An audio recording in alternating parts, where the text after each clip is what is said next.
ठीक है, तो नेक्स्ट हम क्या करेंगे, classification of the directive principle. The constitution does not contain any classification of directive principle, however on the basis of their content and direction they can be classified into three broad categories. वैसे तो ऐसे इसके कोई classification based नहीं है ये directive principle of state policy. जैसे कि जैसे भी इसका कंटेंट हुआ, ठीक है, जैसे भी जिसकी जिसकी भी आइडियोलॉजी को लेकर इसे बनाया गया है, उसके ऊपर ही directive principle of state policy बने हैं। दे कैन बी क्लासिफाइड, आप उसको तीन कैटेगरीज में क्लासिफाइड कर सकते हो। जैसे कि socialistic, Gandhian and liberal intellectual. Socialistic भी मैंने बता दिया था, टोटल गवर्नमेंट कंट्रोल होता है जहाँ, ठीक है, इसको हम बोल देते हैं सोशलिस्टिक, वो सोशल प्रिंसिपल है इसका। गांधीयन जो गांधी जी की आइडियोलॉजी बेस्ड है, एंड लिबरल इंटेलेक्चुअल जो भी इंटेलेक्चुअल्स थे, ठीक है, लिबरल इंटेलेक्चुअल, उनकी आइडियोलॉजी पे बेस्ड है। तो इन इन सभी को क्लासिफाई किया गया है तीन कैटेगरीज में, और उसी के बिहाफ पे directive principle of state policy बनाई गई है कॉन्स्टिट्यूशन में। पहला क्या है, सोशलिस्टिक प्रिंसिपल, जहाँ पर सोशल प्रिंसिपल चलता है। सोशल प्रिंसिपल ये है कि टोटल गवर्नमेंट रूल, जहाँ पर प्रोमिनेंस, जहाँ पर सरकार की ज़्यादा हो, ठीक है, सरकार के अंडर मेजोरिटी में चीज़ें सरकार के अंडर हो, ठीक है, उसी के बिहाफ पे वो लोगों के वेलफेयर के लिए कोई प्लान्स या कोई लॉज जो है लेकर आए और उसको इम्प्लीमेंट करे, ठीक है। These principles reflect the ideology of socialism, ठीक है, ये जो प्रिंसिपल है सोशलिज्म के आइडियोलॉजी को रिफ्लेक्ट करते हैं। सोशलिज्म मतलब टोटल गवर्नमेंट के रूल को रिफ्लेक्ट करते हैं। They lay down the framework of a democratic socialistic state aim at providing social and economic justice, ठीक है, जो इसका फ्रेमवर्क है डेमोक्रेटिक सोशलिस्टिक स्टेट है, ठीक है, जहाँ पर एक सोशलिस्टिक स्टेट मतलब जिसका एम जो है सोशल और इकोनॉमिक जस्टिस प्रोवाइड करना है, and set the path towards the welfare state, ठीक है, और उनके फ्यूचर के लिए, उनके फ्यूचर वेलफेयर के लिए उनका जो एक पाथ है वो सेट करना, मतलब उनके लिए लॉज और पॉलिसीज ऐसी लेकर आना, ठीक है, जहाँ पर उनको सोशल इकोनॉमिक जस्टिस मिल सके, ठीक है, सोसाइटी में रहने लायक उनको उनकी हर बेसिक नीड्स को पूरा किया जा सके, इकोनॉमिकली उनको इतना कैपेबल बनाया जा सके ताकि वो अपने फैमिली की जो परवरिश है वो ढंग से कर सके। तो इन चीज़ों को लेकर ये सोशलिस्टिक प्रिंसिपल पे कुछ बेस्ड है। पहली जो स्टेटमेंट है इसकी directive principle of state policy की, जो कॉन्स्टिट्यूशन में रखे गए, कॉन्स्टिट्यूशन में जो डायरेक्टिव प्रिंसिपल रखे गए हैं, ठीक है, वो इन तीनों पे बेस्ड हैं, सोशलिस्टिक पे, गांधीयन पे, और जो इंटेलेक्चुअल्स हैं, के आइडियल इंटेलेक्चुअल्स हैं, इनको लेकर ही ये कॉन्स्टिट्यूशन में directive principle of state policy रखी गई। कौन कौन सी directive principle of state policy, ये सारी आपके सामने ही है, ठीक है। पहली क्या है, जो सोशलिस्टिक बेस्ड थी, पहली है उसमें से, to promote the welfare of the people by securing a social order permeated by justice, social, economic, and political, and to minimize inequalities in income, status, facilities, and opportunity. Under article 38, article 36 से लेके 51 तक हमारे directive principle of state policy है। Article 38 आता है हमारा, पहली directive principle policy जो प्रमोट करता है लोगों की वेलफेयर को, ठीक है, by securing a social order permitted by justice, ठीक है, जस्टिस किस में, सोसाइटी में, इकोनॉमिकली और पॉलिटिकली, इन तीनों फील्ड में जस्टिस प्रोवाइड करना। जस्टिस मतलब सबको इक्वल, इक्वालिटी में रखना, ठीक है, चाहे कोई अमीर है, चाहे कोई गरीब है, चाहे हिंदू है, मुस्लिम है, जो भी कैटेगरी का है, ठीक है, सबको इक्वल स्टेटस में लेकर आना, इक्वल फैसिलिटीज़ प्रोवाइड करनी, जो भी गवर्नमेंट के रिसोर्सेज हैं, ठीक है, जहाँ पर से लोगों को हर चीज़ प्रोवाइड होती है, सबको इक्वली डिस्ट्रीब्यूट करना है, ठीक है, सबको इक्वल अपॉर्चुनिटी देनी, चाहे वो एम्प्लॉयमेंट है, ठीक है, चाहे वो कोई और चीज़ें हैं, ठीक है, एक्सेप्ट कि जहाँ पर कोई रिजर्वेशन या कुछ वीकर सेक्शन आ जाते हैं, उनको एक्स्ट्रा जो फैसिलिटी दी जाती है ताकि वो दूसरे लोगों के एक साथ स्टेटस में आ जाएं। तो इन चीज़ों को ध्यान में रखा जाता है पीपल की वेलफेयर को प्रमोट करने के लिए, ठीक है, ये आ जाती है सोशलिस्टिक के अंदर अंडर, ठीक है, अंडर आर्टिकल 38। सेकंड क्या है, to secure the right to adequate means of a livelihood for all citizens, ठीक है, किस चीज़ को सिक्योर करना, कि सभी को, सारे सिटीजन्स को उसके लिवलीहुड के लिए, जो उसकी मतलब कि एम्प्लॉयमेंट के लिए उसको सबको इक्वल रखा जाए, एक एडिक्वेट उसको मतलब कि पाथ प्रोवाइड किया जाए ताकि वो अपनी आजीविका को कमा सके। ठीक है। सेकंड है the equitable distribution of material resources from of the community for the common goods. ठीक है, जो भी कॉमन गुड्स हैं, जो भी गवर्नमेंट के रिसोर्सेज हैं, उसमें से सारी कम्युनिटी को इक्वल डिस्ट्रीब्यूट करना। ठीक है, उन रिसोर्सेज को, जैसे कि हमें पेट्रोल मिलता है, गैस मिलती है, ठीक है, ये सब चीज़ें, इलेक्ट्रिसिटी मिलती है, तो ये इक्वली डिस्ट्रीब्यूट है सभी लोगों के बीच, चाहे वो लोअर फैमिली का है, चाहे वो अपर फैमिली का है, सबको इक्वल डिस्ट्रीब्यूशन होती है सरकार की तरफ से। ठीक है, तो इन चीज़ों पर ध्यान देना कि यहाँ पर किसी तरह का अनजस्टिस नहीं होता किसी के साथ। थर्ड है prevention of a concentration of a wealth and means of a production. ठीक है, कंसंट्रेशन ऑफ वेल्थ और मीन्स ऑफ अ प्रोडक्शन की उसको प्रिवेंट करना, लोगों का जो भी धन है, जो भी चाहे वो बैंकों में जमा करवा रहे हैं, चाहे किसी और पॉलिसी के थ्रू उसको रख रहे हैं, उन चीज़ों को प्रिवेंट करना। नेक्स्ट है equal pay for equal work for man and women, जहाँ पर मैन एंड वुमेन को इक्वालिटी दी जाती है हर फील्ड में। तो जहाँ पर कोई भी ऑर्गेनाइजेशन में अगर मैन एंड वुमेन काम कर रहे हैं, तो उनको उनकी कैपेबिलिटी के हिसाब से जितनी सैलरी या जितनी भी वेज एक मैन को प्रोवाइड की जाती है, उतनी ही वुमेन को होनी चाहिए। ठीक है।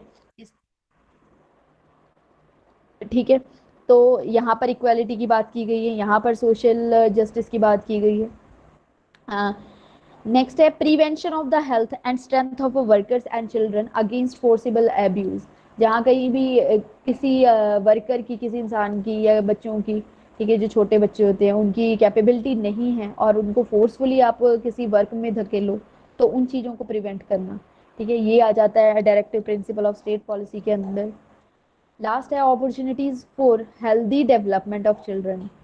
बच्चों के लिए एक हेल्दी इन्वायरमेंट की डेवलपमेंट करना, उनको अपॉर्चुनिटीज प्रोवाइड करना एजुकेशन के लिए। ठीक है, उनकी हेल्थ के रिलेटेड उनको अवेयर करना, पेरेंट्स को अवेयर करना और सिटीजन्स को अवेयर करना, ये आ जाता है अंडर आर्टिकल 39 के। ठीक है, तो आर्टिकल 38 और 39 हमने कवर किए, जो social principle, socialistic principle based है। ठीक है। नेक्स्ट थर्ड पॉइंट क्या आ जाता है, to promote equal justice and to provide free legal aid to the poor. ठीक है, under article 39A equal justice provide करना, ठीक है, इसके लिए प्रमोट करना, ये आ जाता है अंडर आर्टिकल 39A के। फोर्थ पॉइंट क्या है, to secure the right to work, to education and to public assistance in cases of unemployment, old age, sickness and disablement under article 41। इस किन चीज़ों को सिक्योर करना कि उनको इस चीज़ का राइट मिल सके, काम करने का राइट मिल सके, एजुकेशन का राइट मिल सके, पब्लिक असिस्टेंस का राइट मिल सके। किस केसेस में, अगर कोई पर्सन अनएम्प्लॉयमेंट है, या फिर ओल्ड एज है, बूढ़ा है, सिकनेस है, कोई बीमारी से ग्रस्त है, या फिर उसको कोई अपाहिज है, डिजेबल है। ठीक है, इन कंडीशंस में उनको उनके काम को, उनकी एजुकेशन को, उनकी पब्लिक असिस्टेंस को सिक्योर करना, ये भी वेलफेयर के अंडर आ जाता है, ये भी डायरेक्टिव प्रिंसिपल के अंडर आता है, अंडर आर्टिकल 41 के, जो इस कंडीशन में आते हैं लोग। हालांकि अनएम्प्लॉयमेंट का देखो कि हमारे कंट्री में इतने लाखों लोग अनएम्प्लॉयमेंट है, सभी को तो नौकरियां प्रोवाइड नहीं है सरकार की तरफ से। ठीक है, बट ये एक directive principle of state policy है कि स्टेट को चाहिए कि इन चीज़ों पर फोकस करें। ठीक है, ओल्ड एज हैं जो लोग, उनको पेंशन आ जाती है, बट कई किसी स्टेट में ज़्यादा है, किसी में कम है, डिपेंड करता है वो स्टेट पे। ठीक है, अगर उनको लगता है कि उनको इतनी देनी चाहिए तो उतनी देते हैं। ठीक है, तो इन चीज़ों में भी डिफरेंस देखा जाएगा। बाकी ये चीज़ें डिपेंड करती है, directive principle of state policy totally depend है स्टेट पे। ठीक है, डिसेबल जो लोग हैं, आप उनको देखोगे कहीं ना कहीं उनको फैसिलिटीज़ दी जाती है, कहीं गवर्नमेंट जो भी जॉब होती है उनके लिए अलग से कोटा रखा जाता है। तो इस तरह इनको इनको मतलब कि सभी की तरह इक्वल स्टेटस में लाना, ठीक है, इक्वल इक्वालिटी में लाना, ताकि अपनी जो लाइफ है वो अच्छे से जी सके। फिफ्थ पॉइंट क्या है, to make provision for just and human condition of work and maternity leave. ठीक है, जो भी ह्यूमन कंडीशन को देखकर उनको उनके उनके काम के रिलेटेड या फिर मैटरनिटी रिलीफ प्रोवाइड करनी, जो भी लेडीज हैं प्रेग्नेंट होती हैं, ठीक है, उनको मैटरनिटी रिलीफ प्रोवाइड करनी आता है अंडर आर्टिकल 43। सिक्स पॉइंट है to secure a living wage, a decent standard of life and social and cultural opportunities for all workers. ठीक है, सभी वर्कर्स को कि एक अच्छी लाइफ को जीने के लिए, एक डिसेंट स्टैंडर्ड लाइफ को जीने के लिए उसकी लिविंग वेज को सिक्योर करना। ठीक है, एक तो होती है मिनिमम वेज, एक होती है लिविंग वेज। मिनिमम वेज में जहाँ तक वो इंसान इतनी सैलरी उठा रहा है कि वो बस अपने घर का खर्चा ही चला पा रहा है, ठीक है, खाने पीने का, रहने का, करने का बस।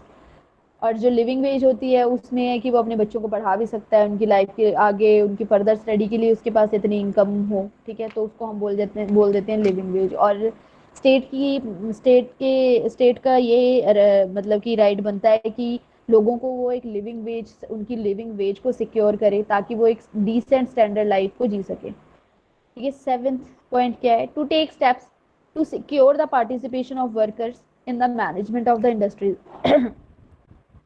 वर्कर्स को, ठीक है, एक मैनेजमेंट के लिए वर्कर्स को जो भी इंडस्ट्रीज में काम कर रहे हैं उनकी पार्टिसिपेशन को सिक्योर किया जाए ताकि वो आगे इंडस्ट्रीज में ग्रोथ कर सकें। ठीक है, इस तरह हमारी जो इंडस्ट्रियलाइजेशन है वो राइज हो सके। एट पॉइंट क्या है, to raise the level of nutrition and the standard of living of people and to improve public health. लोगों के बीच न्यूट्रिशन के लेवल को रेज करना, ठीक है, उनको अवेयर करना उनकी जो न्यूट्रिशन है, ताकि लोगों की जो हेल्थ है वो इम्प्रूव हो सके। और हेल्थ को इम्प्रूव करने का मतलब ये है कि जो भी नारकोटिक्स हैं या फिर जो भी अल्कोहलिक चीज़ें हैं उनके ऊपर बैन लगाया जाए या उनको बंद किया जाए, ठीक है, या उनकी सप्लाई को कम से कम किया जाए ताकि लोगों का जो ध्यान है वो न्यूट्रिशन की तरफ हो। ठीक है, इस चीज़ को रेज किया जाए by the government, by the state, ताकि लोगों की हेल्थ में इम्प्रूवमेंट आ सके। कई स्टेट्स में देखोगे आप जो भी ये चीज़ें हैं उनको टोटली बैन है। यूपी बिहार वाली साइड देखोगे कि आप टोटली अल्कोहल बैन है, बट दूसरी साइड आप पंजाब या और स्टेट्स में देखोगे तो बैन नहीं है। तो ये सब चीज़ें हैं कि लोगों के बीच न्यूट्रिशन लेवल को रेज करना, उनके लिविंग ऑफ स्टैंडर्ड को रेज करना ताकि जो पब्लिक हेल्थ है उसको इम्प्रूव किया जा सके। ये आ जाता है अंडर आर्टिकल 47। ठीक है, ये तो सारे आ जाते हैं सोशलिस्टिक जो भी प्रिंसिपल्स थे उसके अंडर।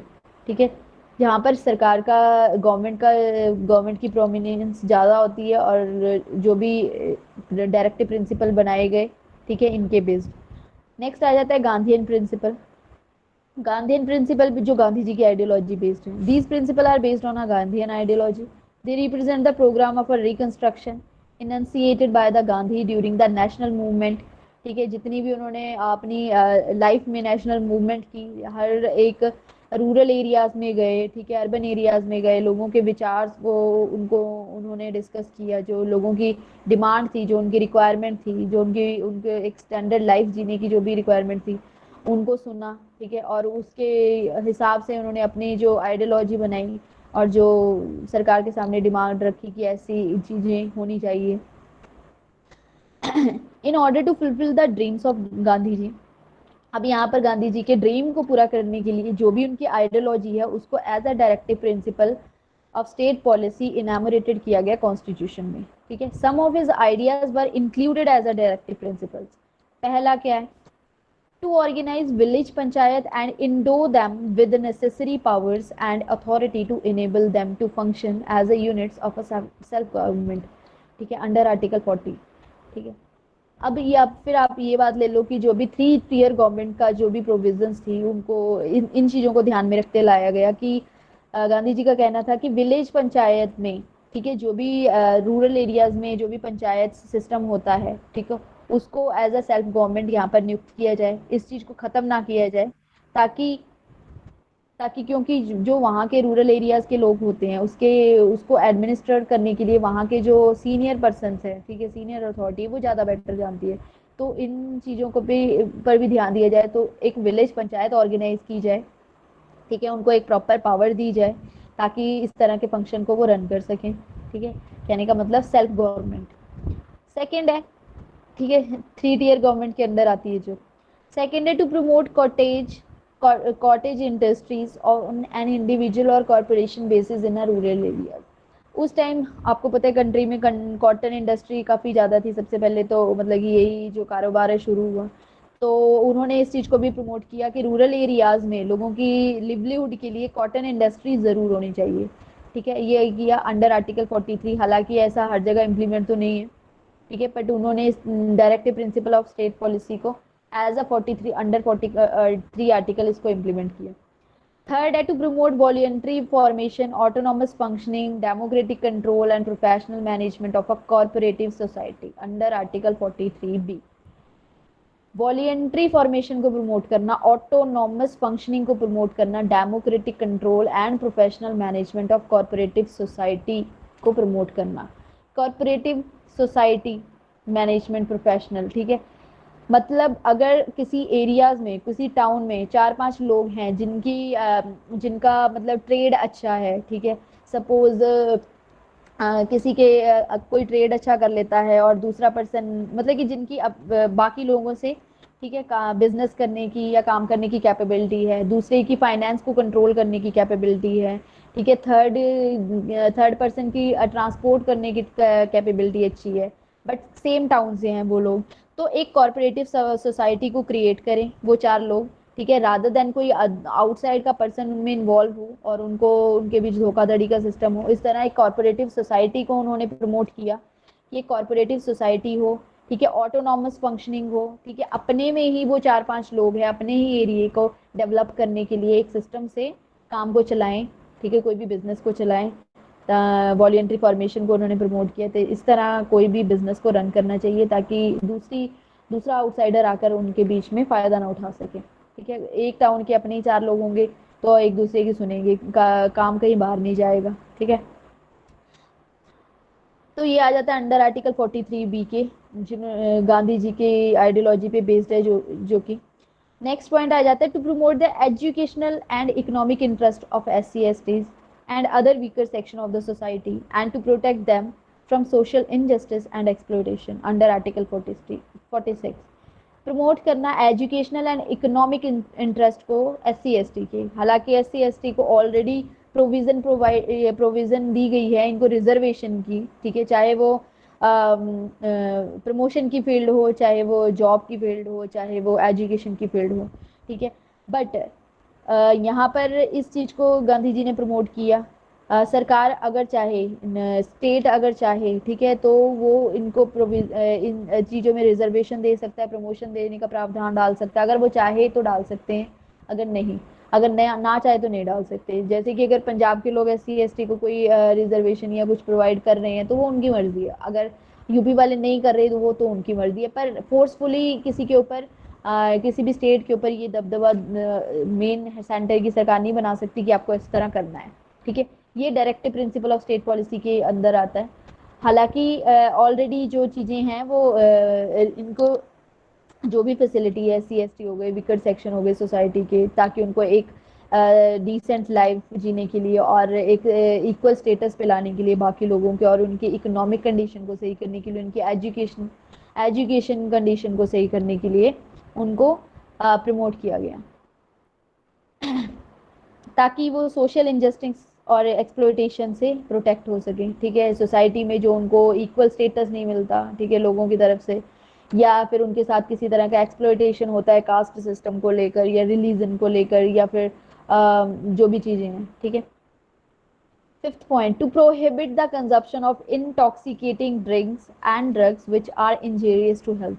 इन चीज़ों पर रोक लगाई जाए, जो भी इंटॉक्सिकेटिंग ड्रिंक्स हैं, ड्रग्स हैं जो कि हेल्थ के लिए खतरनाक है, अंडर आर्टिकल 47 के। हालांकि इन चीज़ों को एज अ वेलफेयर प्रमोट तो किया गया, बट कहीं ना कहीं ये चीज़ें इम्प्लीमेंट इतनी ज़्यादा नहीं हमें देखने को मिलती, ठीक है। सिक्स पॉइंट क्या है to prohibit the slaughter of cows and other milch and draught cattle and to improve their breeds, ठीक है। इन चीज़ों की स्लॉटरिंग को बंद किया जाए। पीछे इसके बड़े सारे केसेस आपने सुने होंगे काउ स्लॉटरिंग के, ठीक है। इन चीज़ों को बंद किया जाए ताकि उनकी ब्रीड्स को इम्प्रूव किया जा सके, under article 48। Liberal intellectual principle क्या है? लिबरल इंटेलेक्चुअल जो भी बुद्धिजीवी थे, ठीक है, जाने माने लोग थे, उनके आइडियोलॉजी पे बेस्ड प्रिंसिपल हैं ये, जिनको as a directive principle of state policy रखा गया कॉन्स्टिट्यूशन में। The principle included in this category represent the ideology of liberalism, they direct the state. First क्या है to secure for all citizens a uniform civil code throughout the country under article 44, ठीक है। ये topic थोड़ा लंबा चला जाता है, इसको मैं बाद में ही बताती हूँ आपको। सेकेंड क्या है to provide early childhood care and education for all children until they complete the age of 6 years. ठीक है. Under article 45 to provide early childhood care and education for all children until they complete the age of 6 years. ठीक है. Fundamental right हमें मिला हुआ है कि बच्चों को 6 to 14 years तक प्री एजुकेशन प्रोवाइड की जाए. ठीक है, जो सरकार की तरफ से. बट यहाँ पर क्या है कि जो उनकी अर्ली एजुकेशन है, ठीक है, 6 year से पहले की, to provide early education, childhood care and education for all children की until they complete the age of 6 year. जब तक वो अपनी 6 साल की 6 साल पूरे नहीं कर लेते, उससे पहले जो उनको चाइल्डहुड केयर है, जो भी उनकी एजुकेशन है, ठीक है, प्री स्कूलिंग से पहले की, उन पर वो प्रोवाइड करनी उन्हें. ठीक है, ये भी as a directive principle of state policy under article 45 के, क्योंकि 6 से 14 के बाद तो उनको एजुकेशन फ्री है ही है. थर्ड क्या है, to organise agriculture and animal husbandry on a modern. कुछ चीजें as a directive principle of state policy रखी गई. ठीक है, रखी वो लोगों के वेलफेयर के लिए रखी गई है, और कहीं ना कहीं हमारा वो राइट भी बन जाता है. ठीक है, कुछ चीजें हमारा राइट है जिसके ऊपर हम जाके कोर्ट में इन्फोर्स भी कर सकते हैं अगर वो नहीं मिल रहा है. बट यहाँ पर डायरेक्टिव प्रिंसिपल इन्फोर्सेबल है, इसको हम मतलब कि जाके कोर्ट में ऐसे इन्फोर्स नहीं कर सकते, नॉन जस्टिसेबल हैं, बट ये हमें मिलना चाहिए. ठीक है, और स्टेट की ये क्या बनती है, स्टेट की ये मतलब कि वो स्टेट की, मतलब स्टेट की तरफ से ये इन चीज़ों को इम्प्लीमेंट करना चाहिए. ठीक है. थर्ड के, to organise agriculture and animal husbandry on modern and scientific lines. Organise करना एग्रीकल्चर एंड एनिमल हस्बेंड्री को on modern and scientific lines. ठीक है, अंडर आर्टिकल 48 ईयर्स को. फोर्थ पॉइंट क्या है, to protect and improve the environment and safeguard forest and wildlife. ठीक है, protect करना और इम्प्रूव करना जो इन्वायरमेंट है, ताकि जो फॉरेस्ट हैं, वाइल्ड लाइफ है, उनको सेफ गार्ड प्रोवाइड किया जा सके, उनको सेफ रखा जा सके अंडर आर्टिकल 48. ये भी स्टेट का एक ड्यूटी बनती है स्टेट की. फिफ्थ पॉइंट क्या है, to protect monuments, places and objects of artistics of historic interest which are declare to be of a national importance.